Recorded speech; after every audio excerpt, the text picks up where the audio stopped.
గురుగారు నమస్తే.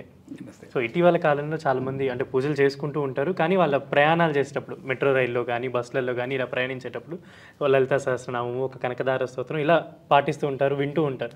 సో అది చేయడం మంచిదేనా? సర్వకాల సర్వావస్థలందు పఠించే భగవన్నామం అని చెప్పుకుంటారు. అసలు ఎప్పుడో విడిచేది ఎరుక లేదు, ఊరనో కారనో ఉదక మధ్యమునో మరణమే నిశ్చయంబు అంటుంది శ్లోకం. ఎక్కడ పోతుందో తెలియదు. ఇందాక ఒక వీడియోలో చెప్పుకున్నాం మనం, బాత్రూంలో కూడా బెడ్రూమ్లో ఉండొచ్చా అని ఏదో చెప్పారు కదా, దాంట్లో చెప్పుకున్నాం. అంటే బస్సులో ప్రయాణం జిమ్ చేస్తూ యంగ్స్టర్స్ అందరూ గుండెపోటుతో పోతున్నారు. 30 ఏళ్ళ వాడు పోతున్నారు. అంటే అంత అనిశ్చితమైనటువంటి జీవితంలో నేను సరైన దారిలో నడవాలి అంటే నాకు భగవన్నామం ఒక్కటే నాకు రక్ష. అది నేను తెలుసుకున్నప్పుడు నాకు నిరంతరం చదువుతూ ఉండాలి. కాళ్ళకి జోళ్ళు ఉన్నాయా, నేను ప్యాంట్ వేసుకున్నానా, ఉత్తరీయం ఉందా, ఇవేం పట్టించుకోకూడదు. భక్త కన్నప్ప ఎలా చేసాడండి? ఒకసారి ఏం పాటించాడు నియమం? పంది మాంసం తెచ్చుకున్నాడు, అది పెట్టాడు. ఆ శివుడు పరీక్షిస్తుంటే కాలు గుర్తు కోసం కాలుతోటి ఆ కన్ను మార్క్ చేసుకొని రెండో కన్ను కూడా పీకో, అంత భక్తి ఉంది కాబట్టే శివాలయం కింద ఉంటే శివాలయం మీద ఉంటుంది కన్నప్ప విగ్రహం.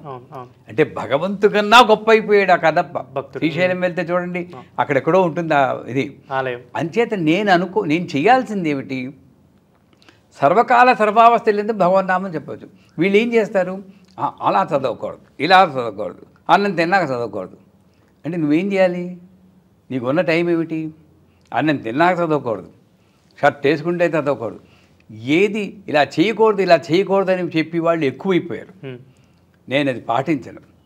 ఆవిడ కోపం వచ్చి నన్ను బస్సులో చంపేసినా సరే, ఆవిడకి లలితకి, అలా అయినా చావనైనా చేస్తా, కానీ నీ నామం నేను మానను అన్న మొండి పట్టుదల ఉండాలి. భక్తి అంతే. అది మనకు కూడా ఒక లోపం ఉంది.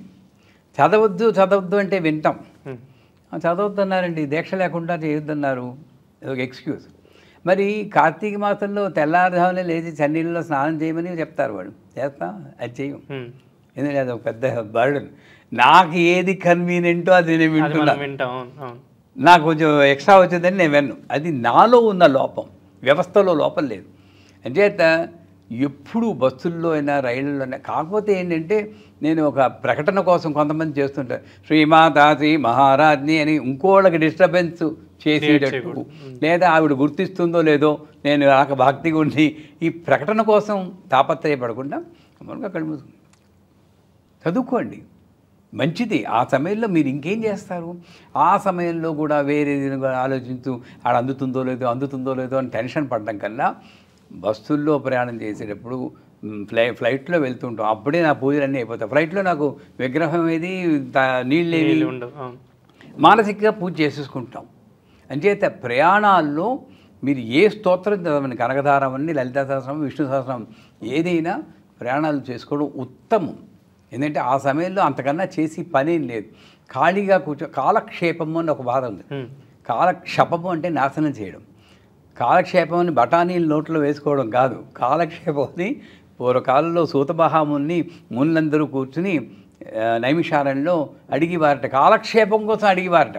అంటే ఫ్రీ టైం దొరికింది. పొద్దున్న యాగాలు చేసేవారు, సాయంకాలం వేరే మధ్యలో గ్యాప్ దొరికింది, అప్పుడు ఫ్రీ టైం. దాన్ని నేను క్షపం చేయాలంటే యూస్ఫుల్గా ఒక పర్పస్ఫుల్గా యూస్ చేయాలంటే క్వశ్చన్స్ అడిగేవారు, ఏ పూజ చేస్తే ఏ వ్రతం చేస్తే ఫలితం వస్తుంది. అంటే అలాగా నేను కాలక్షేపం చేయాలంటే బస్సుల్లో కానీ రైల్లో ప్రయాణం చేస్తే తప్పకుండా చదవని మనస్సులో చదువుకోవచ్చు. ఇతరులకు ఇబ్బంది కలగకుండా. ధన్యవాదాలు గురు.